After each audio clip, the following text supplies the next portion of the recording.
जय गुरुदेव। मेरे गुरुदेव श्री रामलाल जी सियाग। गुरुदेव ने जब मुझसे कहा कि मैं तेरा प्रेम आत्मा में स्थापित करता हूँ, उसके कुछ समय पश्चात मुझे लगने लगा कि जैसी अनुभूतियाँ मुझे पहले हो रही थी वैसी अब नहीं हो रही हैं। मुझे कुछ समझ नहीं आया। तब मुझे डर भी लगने लगा कि कहीं सब कुछ मुझसे छूट तो नहीं रहा है। मैंने तब गुरुदेव से पूछा कि मेरे साथ ऐसा क्यों कर रहे हो, क्या कोई गलती हुई है? आप पहले की तरह मुझसे बात क्यों नहीं करते हो? तब गुरुदेव ने मुझे कहा कि मैं तो करता हूँ पर तू उसे महसूस नहीं कर पा रही है। मैंने कहा कब करते हो, मुझे तो नहीं लगा। तब उन्होंने मुझे समझाया कि तेरे अंदर श्रेष्ठता का अभिमान आ गया है, इसीलिए मैं तुझे सुनाई नहीं दे रहा हूँ। तभी अचानक मुझे लगा मैं क्या कर रही हूँ।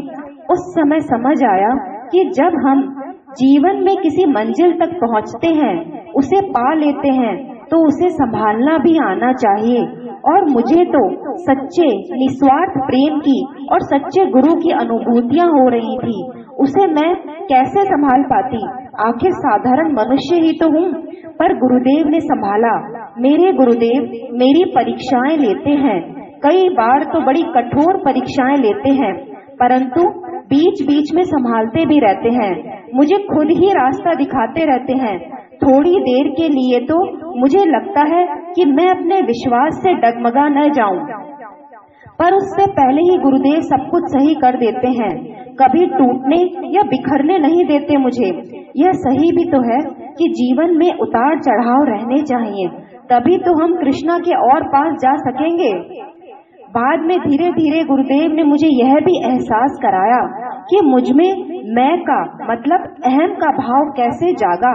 मुझे लगने लगा था कि मैं प्रेम करती हूँ, पर फिर समझ आया कि नहीं, मैं कुछ भी नहीं कर सकती जब तक गुरुदेव ना चाहें।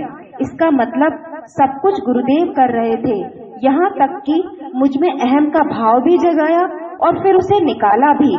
वैसे यह तो हम सभी जानते हैं कि बिना कृष्णा की मर्जी के संसार में एक पत्ता भी हिल नहीं सकता।